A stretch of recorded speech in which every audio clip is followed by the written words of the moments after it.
Ladies and gentlemen, welcome back to the Driveway Engineer. I'm JR. It's my friends, Peanut and Coconut. This is my friend Marv. Some stuff has changed since last you saw it. I put the cab on the trailer, moved the cab over there, pulled the chassis up here. The idea was to put my gantry over the cab, lift the cab up and pull the chassis back under it, but it didn't work out that way.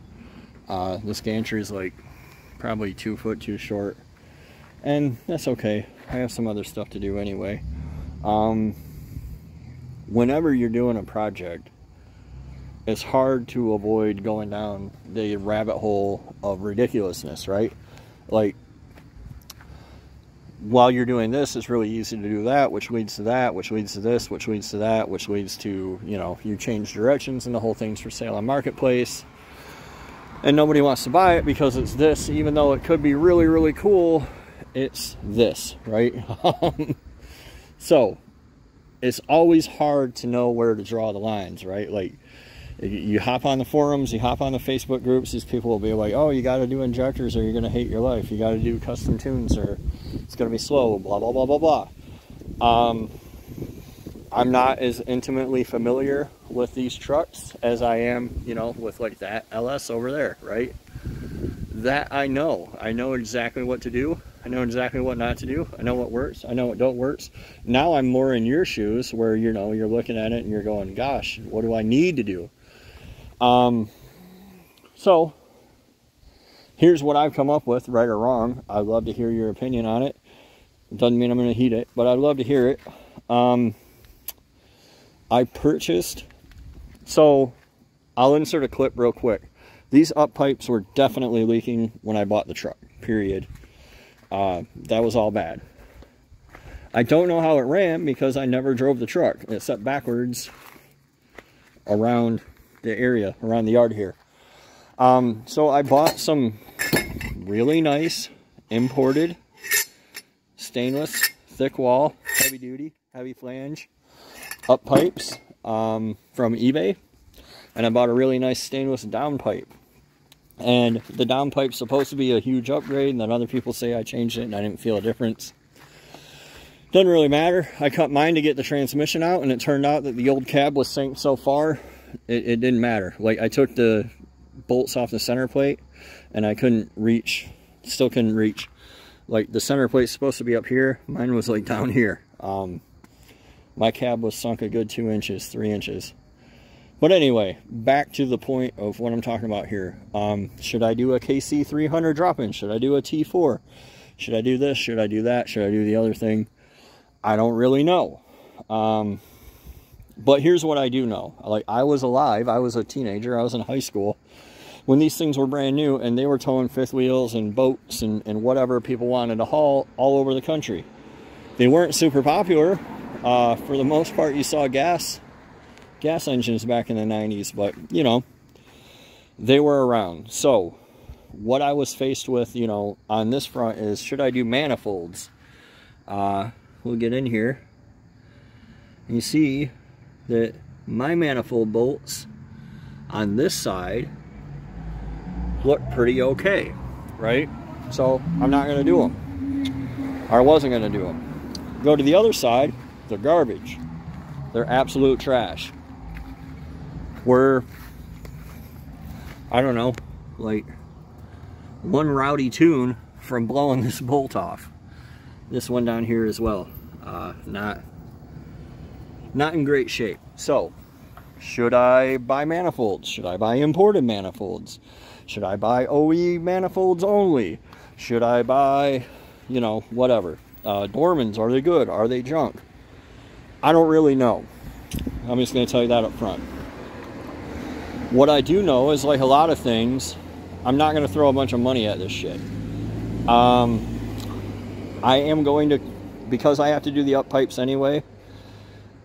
You can see here where it's been leaking, and it looks like this one's rotted out, actually. I don't know if you can see that. It looks like it has a hole rotted in it. I don't know, we'll see when I cut it off. But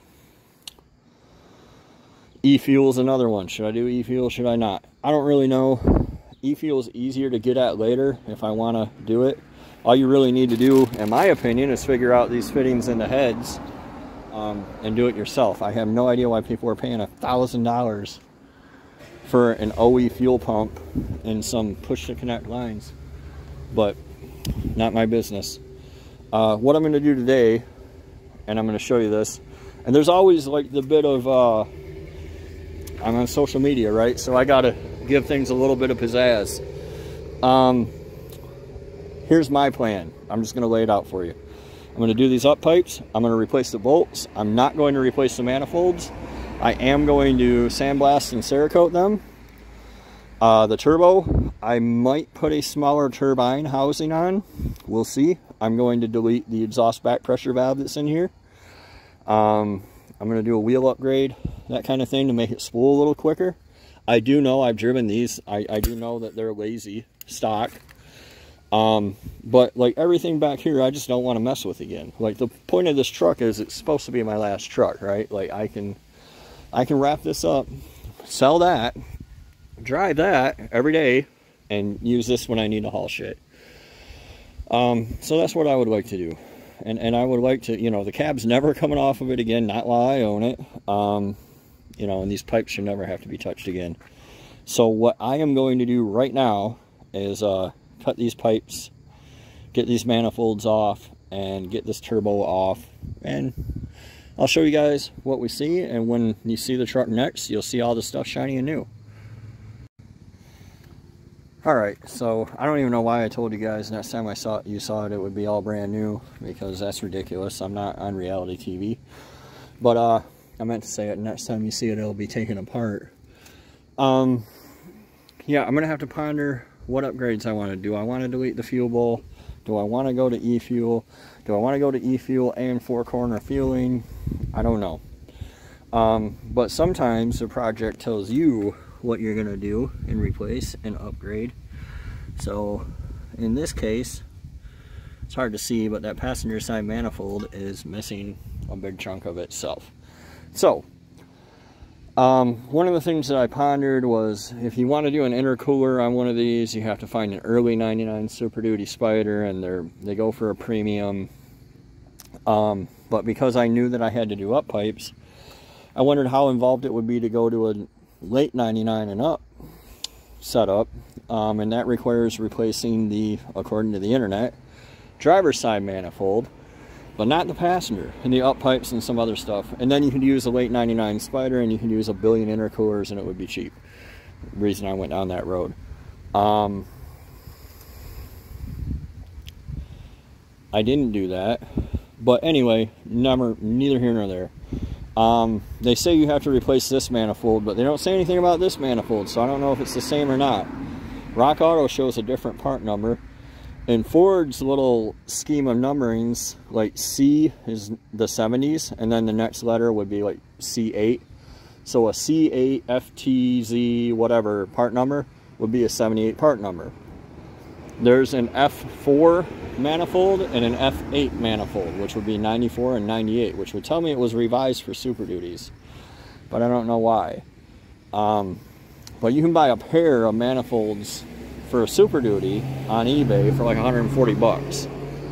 So I might do that and then use the up pipes I have and cut them shorter, because I know that one's longer on a Super Duty. I don't know what's different about this one. Also, there's a school bus out in the junkyard that has one of these in it, and if I can find out if they fit, I'll probably just take that, because it's in really good shape. I ordered a regulator to get my torch fixed, so I can cut those off and cut these off, and I'll sandblast that one and replace that one and sandblast and Cerakote it. I'll probably spray some degreaser in here and ponder what I'm going to do with this messy. I haven't dug into the engine before now, because it ran. Like it ran before, it should run now. I shouldn't have to mess with it. But again, I don't ever want to be back here working again. So,